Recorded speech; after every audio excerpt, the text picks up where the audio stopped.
Hi everyone, मेरा नाम है ओपी सिंह। आज हम लोग चैप्टर 1 कवर करेंगे, आर्यों का आगमन और ऋग्वैदिक युग। तो इसमें सबसे पहले हम जानेंगे आर्यों के बारे में। ये लोग कहाँ से आए थे भारत में, या फिर भारत के ही मूल निवासी थे। और फिर ऋग्वैदिक युग क्या है। तो आइए हम लोग शुरुआत करते हैं इस चैप्टर की। कहानी को समझते चलिएगा, क्योंकि अगर कहानी याद है तो हम प्रीलिम्स और मेंस में चीज़ें कर पाएंगे। सबसे पहले मूल निवास स्थान और पहचान क्या है आर्यों की, तो आइए देखते हैं। ये कहना कठिन है कि सारे आर्य लोग एक ही नस्ल के थे, पर उनकी प्रारंभिक संस्कृति करीब करीब एक प्रकार की थी। सभी आर्य लोग जो थे उनमें भी कई नस्लें थीं। उनकी प्रारंभिक संस्कृति, जो शुरुआती संस्कृति थी, वो एक जैसी थी, लेकिन ये लोग भी अलग अलग नस्ल के थे। वे हिंदू यूरोपीय परिवार की भाषाएं बोलते। हिंद यूरोपीय परिवार, हिंदुस्तान और यूरोप में बोली जाने वाली भाषाओं का एक परिवार, जिसे हम हिंद यूरोपीय परिवार की भाषाएं बोलते हैं, जो अपने परिवर्तित रूपों में आज भी समूचे यूरोप और ईरान में तथा भारतीय उपमहादेश के अधिकतर भागों में बोली जाती हैं। ये भाषाएं पहले से बदल चुकी हैं, इनमें परिवर्तन हो चुका है, लेकिन आज भी यूरोप, ईरान और भारतीय उपमहादेश में बोली जाती हैं। आर्यों का मूल निवास जो है वो आल्पस पर्वत के पूर्वी क्षेत्र में, जो यूरेशिया कहलाता है, कहीं पर बतलाया जाता है। मतलब आल्पस पर्वत के पूर्व में मध्य एशिया वाला क्षेत्र जो है हमारा, इस तिब्बत वाला जो क्षेत्र है, यहाँ बेसिकली इनका निवास स्थान बताया जाता है। यूरेशिया कहलाता है ये क्षेत्र। यूरेशिया दो शब्दों से मिलकर बना है, यूरोप और एशिया। तो आल्पस पर्वत एक तरह से डिवाइडर है यूरोप एशिया का, तो ये क्षेत्र है इसके पूर्व का हिस्सा। आज कुत्ता, घोड़ा आदि कुछ पशुओं के नाम और बुर्ज, देवदार, मैपल ये वृक्षों के नाम हैं। आदि कुछ वृक्षों के नाम सभी हिंद यूरोपीय भाषाओं में समान पाए जाते हैं। एक जैसे नाम मिलते हैं सभी भाषाओं में, हिंद यूरोपीय भाषाओं में। ये समान शब्द यूरेशिया के पौधों और पशुओं के वाचक हैं। ये सभी शब्द किसके वाचक हैं? पौधों के और पशुओं के, क्योंकि दो ही प्रकार के नाम दिए हैं, पौधों के और पशुओं के। इनसे ये भी प्रकट होता है कि आर्यजन नदियों और वनों से परिचित थे। आर्यजन नदियों से और वनों से परिचित थे। ये विचित्र बात है कि पर्वतवाचक समान शब्द कुछ ही आर्य भाषाओं में है, हालांकि आर्यों ने अनेकों पर्वतों को पार किया है। लेकिन पर्वतवाचक जो शब्द हैं, जो पर्वतों के नाम बताते हैं, ऐसे शब्द कुछ ही आर्य भाषाएं हैं जिनमें समान हैं। हालांकि आर्यों ने कई सारे पर्वतों को पार किया, वो पर्वतों के बारे में जानते थे। उनका धंधा मुख्यतः पशुचारण था। कृषि का स्थान गौड़ था। ये कृषि कम करते थे, पशुचारण ज़्यादा करते थे। पशुपालन, कबीलाई बस्तियाँ होती थी, ये कोई नगर नहीं हुआ करते थे इस टाइम पे। आर्यों के समाज में पुरुष की प्रधानता थी, पुरुष की चलती थी आर्यों के समाज में। आर्यों के जीवन में घोड़े का सबसे ज़्यादा महत्व था। पालतू घोड़े पहली बार ईसा पूर्व 6वीं सहस्राब्दी में काला सागर और यूराल पर्वत के क्षेत्र में इस्तेमाल किए गए। जो पालतू घोड़े इस्तेमाल किए गए वो सबसे पहले ईसा पूर्व 6वीं सहस्राब्दी, मतलब ईसा पूर्व 6000 वर्ष पहले काला सागर और आपका जो काला सागर, ब्लैक सी और यूराल पर्वत वाला जो क्षेत्र है, इन क्षेत्रों में सबसे पहले इनको इस्तेमाल किया गया। 3000 ईसा पूर्व में यूराल क्षेत्र में घोड़े की लगभग 60,000 हड्डियाँ मिली हैं। 3000 ईसा पूर्व में यूराल क्षेत्र में घोड़े की लगभग 60,000 हड्डियाँ, 3000 ईसा पूर्व की हैं ये 60,000 हड्डियाँ यूराल वाले क्षेत्र में मिली हैं जो घोड़े की तेज रफ्तार के कारण आर्यों और उनके सहयोगी जनों को लगभग 2000 ईसा पूर्व के बाद पश्चिमी एशिया में चढ़ाई करने में सफलता मिली। घोड़ों के ही कारण आर्य लोग और इनके जो सहयोगी जन का अर्थ है यहाँ पर एक कबीला। ठीक है, कबीला क्या होता है? जिसका एक सरदार होता है और उसमें कुछ लोग होते हैं, उसको हम कबीला बोलते हैं, एक समुदाय होता है। जनों को लगभग 2000 ईसा पूर्व के बाद ये लोग पश्चिमी एशिया पर चढ़ाई कर पाए और युद्ध में सफलता इनके लिए मिली घोड़ों के वजह से। भारत आगमन के क्रम में आर्य लोग मध्य एशिया और ईरान पहुँचे। तो यूराल पर्वत से ये चले भारत आए, तो ये लोग मध्य एशिया होते हुए ईरान आए। भारत में आर्यों की जानकारी ऋग्वेद से मिलती है। हमारे पास जानकारी का जो स्रोत है आर्यों के बारे में, वो पहला स्रोत क्या है? ऋग्वेद। और ऋग्वेद हम जानते हैं कि विश्व की सबसे प्राचीन रचना भी है। जो हिंद यूरोपीय भाषाओं का सबसे पुराना ग्रंथ है ऋग्वेद। इस वेद में आर्य शब्द का उल्लेख 36 बार किया गया है। ऋग्वेद में आर्य शब्द का उल्लेख कितनी बार है? 36 बार। एक क्वेश्चन बन सकता है यहाँ से। पर सामान्यतः इससे सांस्कृतिक समुदाय का बोध होता है।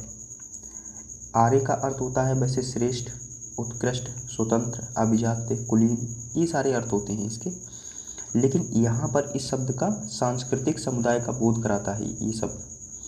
ऋग्वेद में अग्नि, इंद्र, मित्र, वरुण आदि देवताओं की स्तुतियाँ संग्रहित हैं। ऋग्वेद में इन सारे देवताओं की क्या की गई हैं? स्तुतियाँ की गई हैं। स्तुतियाँ मतलब एक तरह की प्रशंसा की गई, जिनकी रचना विभिन्न गोत्रों के ऋषियों और मंत्र सृष्टाओं ने की है। इन स्तुतियों की रचना ऋषियों ने की है या फिर जो लोग मंत्र रचते थे उन्होंने की है। इसमें 10 मंडल या भाग हैं।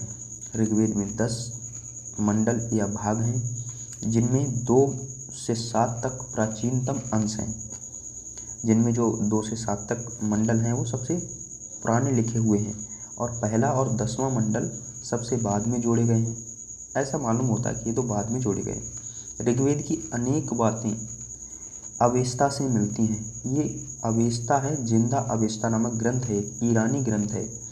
तो इसकी बहुत सारी बातें ऋग्वेद से मिलती हैं। अवेस्ता क्या है? ईरानी भाषा का प्राचीनतम ग्रंथ है। दोनों ग्रंथों में बहुत से देवताओं और सामाजिक वर्गों के भी नाम समान हैं। पर हिंद यूरोपीय भाषा का सबसे पुराना नमूना इराक में पाए गए लगभग 2200 ईसा पूर्व के एक अभिलेख में मिला है। लेकिन हिंद यूरोपीय भाषाओं का जो सबसे पुराना नमूना मिला है वो इराक में पाए गए लगभग 2200 ईसा पूर्व के एक अभिलेख में मिला है। 2200 ईसा पूर्व का एक अभिलेख है जो इराक में पाया गया है। तो वहाँ से सबसे पहले हिंद यूरोपीय भाषा का नमूना मिलता है, सबसे पुराना। बाद में इस तरह के नमूने अनातोलिया, तुर्की में 19वीं से 17वीं सदी ईसा पूर्व के हिट्टाइट अभिलेखों में मिलते हैं। अनातोलिया किसका नाम है? तुर्की का। सबसे पहले इराक में मिलते हैं 2200 ईसा पूर्व के अभिलेख में, हिंद यूरोपीय भाषा का सबसे पुराना नमूना। उसके बाद अनातोलिया मतलब तुर्की में 19वीं से 17वीं सदी ईसा पूर्व के हिट्टाइट अभिलेखों में मिलते हैं। इराक में मिले लगभग 1600 ईसा पूर्व के कस्साइट अभिलेखों में तथा सीरिया में मितन्नी अभिलेखों में आर्य नामों का उल्लेख मिलता है। इराक में और सीरिया में भी उनसे पश्चिम एशिया में आर्य भाषा भाषियों की उपस्थिति का पता चलता है। इससे हमें अनुमान होता है कि पश्चिम एशिया में भी ये लोग उपस्थित थे, वहाँ रहते थे। लेकिन भारत में अभी तक इस तरह का कोई अभिलेख नहीं मिला है। भारत में आर्य भाषा भाषियों का आगमन 1500 ईसा पूर्व से कुछ पहले हुआ। ऐसा माना जाता है कि भारत में आर्य 1500 ईसा पूर्व से कुछ पहले आए थे। उनके आगमन का यथेष्ट पुरातात्विक प्रमाण नहीं मिलता है, लेकिन वो उनके आगमन का वो आए थे इसका कोई पुरातात्विक ठोस प्रमाण भी नहीं है हमारे पास। शायद वे छेद वाली कुल्हाड़ियाँ, कांसे की कटारों और खड़गों का प्रयोग करते थे। बस ये अनुमान है, छेद वाली कुल्हाड़ियाँ, कांसे की कटारों और खड़गों का प्रयोग करते थे। वे हथियार पश्चिमोत्तर भारत में मिले हैं। इस तरह के हथियार पश्चिमोत्तर भारत में मिले तो हम ऐसा कह रहे हैं कि शायद इन चीज़ों का ये यूज करते होंगे। मध्य एशिया में दक्षिण तजाकिस्तान और बगल में पाकिस्तान की स्वात या स्वास्तु घाटी में घोड़े होने और सवदा प्रथा के प्रचलन के पुरातात्विक साक्ष्य मिले हैं। ऐसे मध्य एशिया में जो दक्षिण तजाकिस्तान है और इसके बगल में पाकिस्तान है, पाकिस्तान की स्वात घाटी है, स्वात नदी है, स्वात या स्वास्तु घाटी में घोड़े होने और सवदाह प्रथा के प्रचलन मिले हैं। मतलब यहाँ ऐसा प्रचलन था, इसके हमें पुरातात्विक साक्ष्य मिले हैं। इस प्रकार के साक्ष्य पाकिस्तान के प्राग क्षेत्र और गोमल जो गोमती नदी है इसकी घाटी में भी 1500 ईसा पूर्व के लगभग मिले हैं। पाकिस्तान के प्राग क्षेत्र में, प्राग और गोमल घाटी में 1500 ईसा पूर्व के लगभग के साक्ष्य मिले हमें।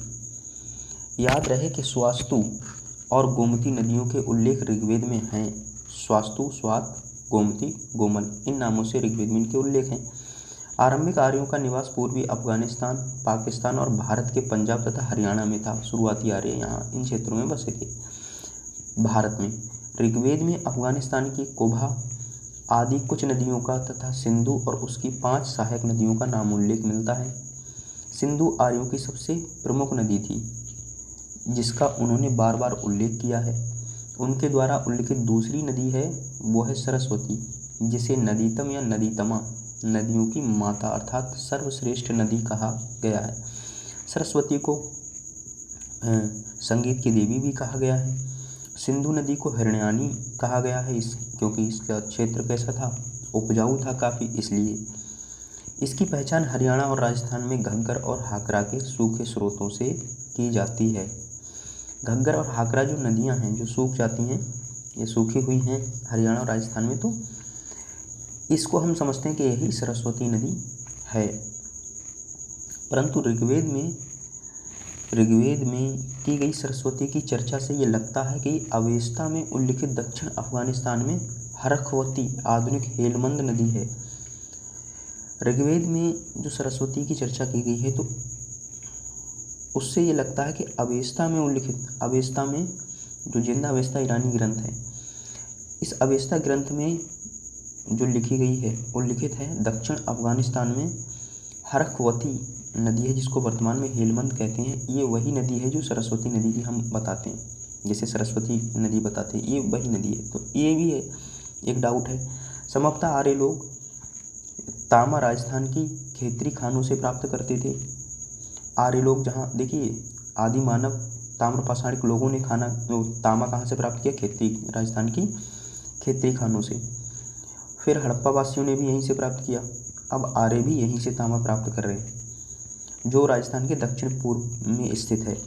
आर्य लोग जहाँ प्रथमतः बसे वह सारा प्रदेश सब सिंधु 7 नदियों का देश नाम से प्रसिद्ध हुआ, पर इसमें अफगानिस्तान का भाग भी पड़ता था, क्योंकि अखंड भारत में अफगानिस्तान भी आता है।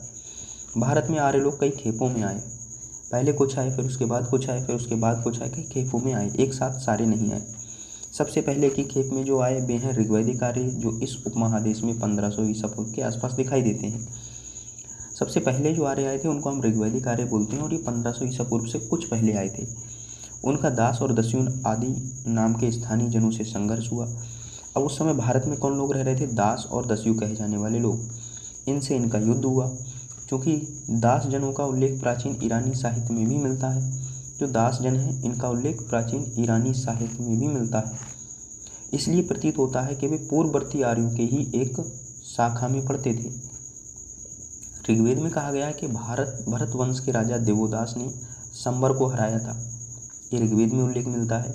यहाँ दास शब्द देवोदास के नाम में लगता है, तो हो सकता है कि देवोदास कौन हो, दास रहे हों।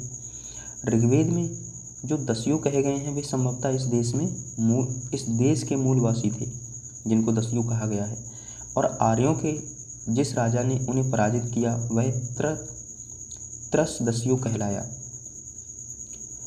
मतलब यहाँ के जो हमारे मूल निवासी थे भारतवर्ष के, उनको दस्यु कहा गया है। दस्यु का अर्थ होता है वैसे डाकू। और आर्य लोग क्या करते थे, जिनको हरा के दास बना लेते थे अपना गुलाम, उनको दास कहते थे, तो इस वजह से दास या दस्यु शब्द प्रचलन में आए। वह राजा दासों के प्रति तो कोमल था, पर दस्युओं का परम शत्रु था। ये लोग दासों के प्रति कोमल थे, लेकिन दस्युओं को अपना दुश्मन समझते थे। ऋग्वेद में दस्यु हत्या शब्द का बार बार उल्लेख मिलता है, पर दास हत्या का उल्लेख नहीं मिलता। दस्यु लोग शायद लिंग पूजक थे, और ये दस्यु लोग कैसे थे, लिंग पूजक थे, और दूध के लिए पशुपालन नहीं करते थे ये लोग। फिर जनजातीय संघर्ष आर्य यहाँ आए, फिर उन्होंने संघर्ष किया। हम ये तो नहीं जानते कि आर्यों के शत्रुओं के हथियार कैसे थे, पर यह ज्ञात होता है आर्यों के जो शत्रु थे उनके पास कैसे हथियार थे, ये बात हमें नहीं पता है, पर यह पता है कि इंद्र आर्यों के शत्रुओं को बार बार पराजित किया है। इंद्र ने आर्यों के दुश्मनों को बार बार पराजित किया है, इस बात का उल्लेख किया गया बार बार ऋग्वेद में। ऋग्वेद में इंद्र को पुरंदर कहा गया है, जिसका अर्थ है दुर्गों को तोड़ने वाला। लेकिन आर्य पूर्व जनों के इन दुर्गों का हमें कहीं कोई पता नहीं है। अब पुरंदर तो कहा गया है मतलब दुर्गों को तोड़ने वाला, लेकिन आर्य से पहले जो लोग थे उनके दुर्गों का तो कहीं पता नहीं है। उस टाइम पे कोई ऐसा पुरातात्विक साक्ष्य नहीं मिला कि उनके दुर्ग रहे हों। हो सकता है इनमें कुछ दुर्ग अफगानिस्तान में रहे हों, ये भी एक अनुमान है, किसी ने वास्तविक रूप में वहाँ जाके देखा नहीं है। ये भी क्या है, एक अनुमान है कि ये हो सकता है जिन दुर्गों की ये बात कर रहे हैं वो हमारे बिल्कुल पश्चिमी हिस्से में अखंड भारत के अफगानिस्तान में रहे हों। आर्य लोग हर जगह जीतते गए क्योंकि उनके पास अश्वचालित रथ थे। आर्य विजय क्यों हुए?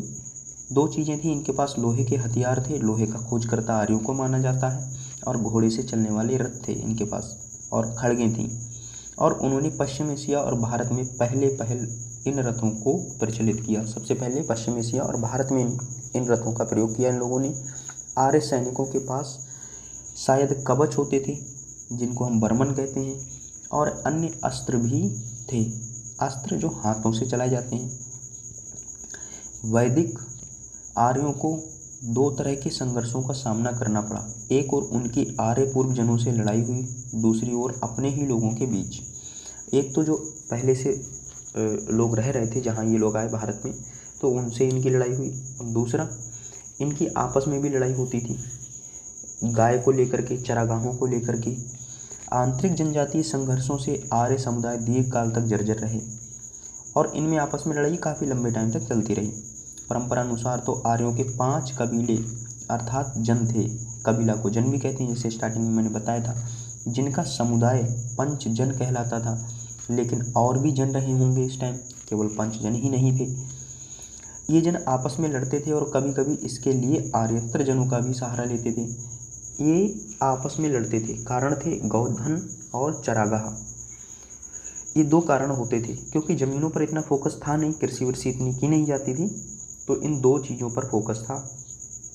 और आर्यों की जो शुरुआती बस्तियां हैं ऋग्वैदिक, क्योंकि वो कबीलाई बस्तियां थीं, नगर वगैरह होते नहीं थे, तो यहाँ पर इनके बीच भी आपस में संघर्ष होता। और कभी कभी ये लोग जो आर्य लोग नहीं थे उन लोगों का भी ये सहारा लेते थे अपने ही आर्य लोगों को पराजित करने के लिए। भरत और त्रत्सु आर्यों के शासक वंश थे, और पुरोहित वशिष्ठ दोनों वंशों के समर्थक थे। भरत और त्रत्सु ये आर्यों के वंश थे, आर्यों के शासक वंश हम कहें। और इनके जो पुरोहित थे, पुरोहित वशिष्ठ, ये भरत वंश और त्रत्सु जो वंश हैं इन दोनों के समर्थक थे। बाद में चलकर इस देश का नाम इसी भरत कुल के आधार पर भारतवर्ष पड़ा, जैसा कि हमने पढ़ा है कि भारतवर्ष नाम भारत का क्यों पड़ा। इस कुल या कबीले का उल्लेख सबसे पहले ऋग्वेद में मिलता है। भरत जन का या भरत कबीले का उल्लेख सबसे पहले हमें कहाँ मिलता है? ऋग्वेद में। भरत राजवंश का 10 राजाओं के साथ विरोध था, जिनमें 5 आर्य जनों के प्रधान थे और शेष आर्येतर जनों के। आर्येतर जन जो शब्द है यहाँ पर, इसका मतलब अनार्य से है, ठीक है।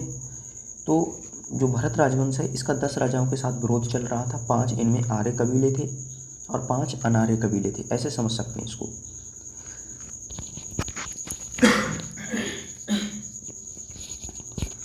भरत और 10 राजाओं के बीच जो लड़ाई हुई वह दशराग युद्ध या 10 राजाओं के बीच लड़ाई के रूप में विदित है, मतलब जानी जाती है। दशराग युद्ध के नाम से इसका वर्णन किया गया है ऋग्वेद में।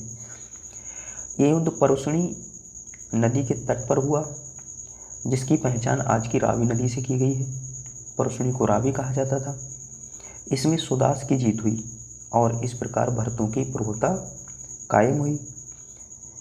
सुदास जीत गया इसमें, और भरतवंश का, क्योंकि सुदास भरतवंश का शासक था, तो भरतवंश की जीत हुई। पराजित जनों में पुरुजन सबसे महान थे। अब जो लोग पराजित हुए थे उनमें पुरु कबीला सबसे महान था।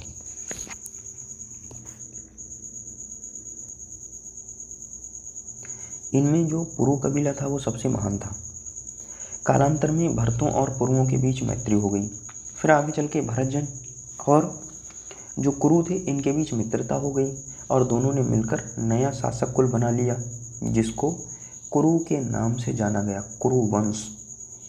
तो कुरु वंश आप समझते होंगे, आपने अगर महाभारत देखा है तो। फिर कुरुजनों ने पांचालों के साथ मिलकर उच्च गंगा मैदान में अपना संयुक्त राज्य स्थापित किया।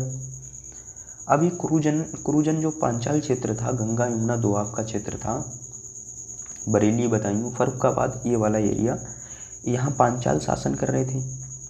जैसे महाभारत काल में जो पांचाली थी द्रौपदी, वो कहाँ की थी? बरेली की थी।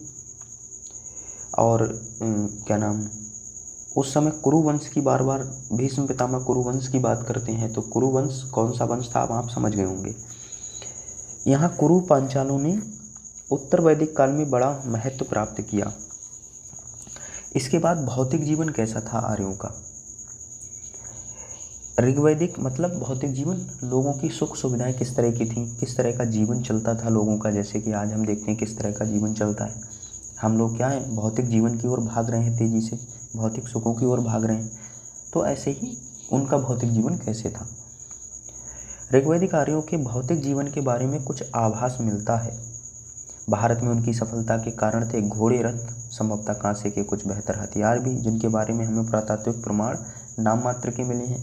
कांसे के औजार, घोड़े और रथ इन वजह से, और कवच भी थे इनके पास, इस वजह से ये लोग विजयी हुए। संभवतः उन्होंने आरा वाला पहिया भी चलाया, जो सबसे पहले कैकेसस क्षेत्र में 2300 ईसा पूर्व में प्रयोग में लाया गया था। आरा वाला पहिया, कटिंग वाला पहिया, सबसे पहले किसने चलाया था? आर्यों ने। इस तरह की संभावना है। कैसे? कैकेसस क्षेत्र में।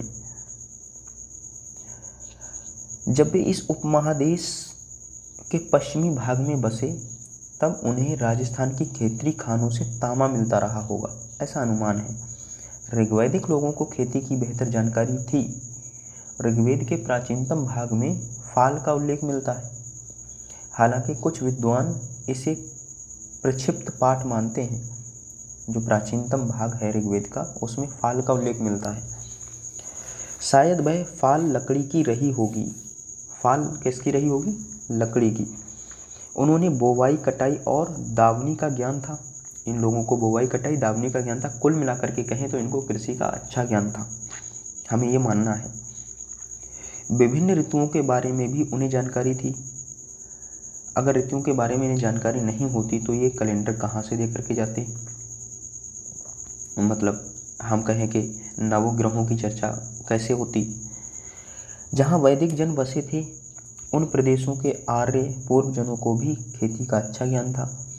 जहाँ आर्य लोग आकर के बसे थे वहाँ पर जो पहले से लोग रह रहे थे उनको भी खेती का ज्ञान था ठीक से, पर खेती का उपयोग शायद चारा पैदा करने के लिए अधिक हुआ, फसल उगाने के लिए कम, लेकिन चारा पैदा करने के लिए ज़्यादा यूज रहा होगा खेती का, ऐसा अनुमान है। ऋग्वेद में गाय और सांड की इतनी चर्चा है कि ऋग्वेद आर्यों को मुख्य रूप से पशुचारक कहा जा सकता है। गाय और सांड की बार बार चर्चा की गई, इसलिए इनको हम कह सकते हैं कि मुख्य रूप से पशुचारक थे। उनकी अधिकांश लड़ाइयाँ गाय को लेकर हुई हैं। ऋग्वेद में युद्ध का पर्याय गवष्टि है, गाय का अन्वेषण, मतलब गाय को लेकर के ही लड़ाइयाँ इनकी हुई हैं। गाय सबसे उत्तम धन मानी जाती थी ऋग्वैदिक काल में। जहाँ कहीं पुरोहितों को दी जाने वाली दक्षिणा की बात आई है उसमें आम तौर से गायें और दासियाँ होती और भूमि कभी ना होती। भूमि नहीं दी जाती थी, गाय और दासियाँ दी जाती थी पुरोहितों को दान में।